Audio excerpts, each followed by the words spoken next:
আচ্ছা, যদি বলি আমি যে একটা সিওপিডি পেশেন্ট, একজন সিওপিডি পেশেন্ট আপনার কাছে আসলো তার লোয়ার লিম্বের উইকনেস নিয়ে, আসলো, কি হতে পারে? আমরা জানি লোয়ার লিম্বের উইকনেসকে আমরা বলি প্যারাপেরেসিস। তো একজন সিওপিডির পেশেন্ট আপনার কাছে যখন প্যারাপেরেসিস নিয়ে আসবে, আপনি কি চিন্তা করবেন? মানে আপনার এক্সপ্লানেশন কি হবে?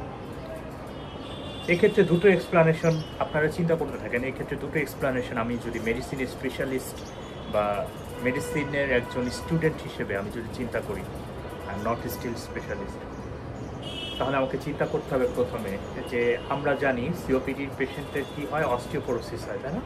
সিওপিডি পেশেন্টের অস্টিওপোরোসিস হয় যে কোনো ক্রনিক ডিজিজেই, যেহেতু লিম্ফোসাইট অ্যাক্টিভেশন বেশি হয় এবং লিম্ফোসাইট যে সাইটোকাইনগুলো রিলিজ করে, they use to stimulate osteoplastic precursor to active osteoplast causing osteoporosis. So এক হতে পারে আমাদের যে অস্টিওপোরোটিক ফ্র্যাকচারের কারণে ভার্টিব্রাল বডিতে বা ভার্টিব্রাল অস্টিওপোরোটিক ফ্র্যাকচারের কারণে স্পাইনাল কর্ড কম্প্রেশন হতে পারে। সেই কারণে কিন্তু আমাদের কাছে প্যারাপ্যারাসিস নিয়ে আসতে পারে। সেক্ষেত্রে পেশেন্টের স্পাস্টিক প্যারাপ্যারাসিস থাকবে, তাই না? আর কোনোভাবে কি হতে পারে? দুই পায়ের উইকনেস নিয়ে আসলো সিওপিডির পেশেন্ট, দুই পায়ের উইকনেস নিয়ে আসলো। আর কোন কারণে হতে পারে? আরেকটা কারণে হতে পারে কিন্তু সিওপিডির পেশেন্ট, যেহেতু এটা স্মোকিং রিলেটেড, তো সিওপিডি সবসময় সিওপিডি থাকবে ব্যাপারটা কিন্তু তা না। এমনও হতে পারে যে সিওপিডির উপরে ওভারলাইন একটা ম্যালিগনেন্সি ডেভেলপ করলো তার। তো সিওপিডির ব্যাকগ্রাউন্ড, তারপরে তার নতুন করে ম্যালিগনেন্সি ডেভেলপ করেছে, এবং ম্যালিগনেন্সির কারণে আমরা জানি লাং ক্যান্সার বা লাং কার্সিনোমা সহজেই স্পাইনাল মেটাস্টেসিস করে, and that may cause paraparesis in a patient with COPD. এছাড়া আর কোনো কারণে হতে পারে শুধু উইকনেস, দুই পায়ের উইকনেস, কিংবা কোয়াড্রিপ্যারাসিসে বললাম, দুই হাত পায়ে, চার হাত পায়ের উইকনেস কোনোভাবে হতে পারে। একটু চিন্তা করেন তো সিওপিডির পেশেন্টের কেন উইকনেস হবে আর কী কারণে?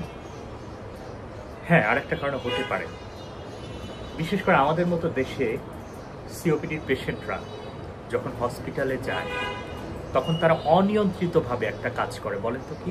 অনিয়ন্ত্রিতভাবে তারা নেবুলাইজেশন নিতে শুরু করে। অনিয়ন্ত্রিতভাবে দেখা যাচ্ছে যে 7-8 বার পর্যন্ত নেবুলাইজেশন নিচ্ছে। এবং আমরা জানি যে নেবুলাইজেশনের যে এজেন্টটা সালবুটামল কি করে? সালবুটামলের একটা ফাংশন কিন্তু হাইপোক্যালেমিয়া করা। Salbutamol it use to influx potassium into the cell causing hypokalaemia. শুধু তাই না, এখন যে পেশেন্টের সিওপিডি আছে, কর্পালমোনালি আছে, তো that guy is very much habituated having numerous amount of diuretics. তার ডায়াবেটিক্স নিয়ে অনেক বেশি অভ্যস্ত থাকে, পাড়ার দোকান থেকে কিংবা কোয়াক ডাক্তারের কাছ থেকে, কিংবা আমরা প্রেসক্রাইব করি কর্পালমোনারিতেও আমাদের ডায়াবেটিক্স দিতে হবে, এটাই স্বাভাবিক। সো এই ডায়াবেটিক্সও যদি অনিয়ন্ত্রিতভাবে কেউ ইউজ করতেই থাকে, that may also cause hypokalaemia. We know fusemate used to cause hypokalemia. So in that case,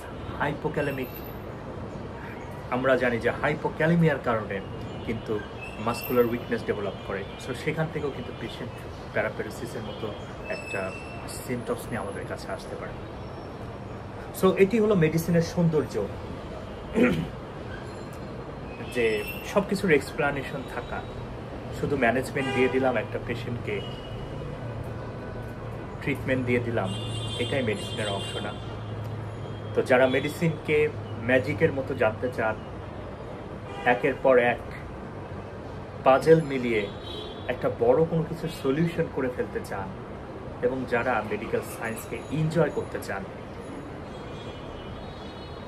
তাদের জন্য পড়তে হবে ডেভিডসন, এবং পড়তে হবে খুবই কোরিলেটেডভাবে।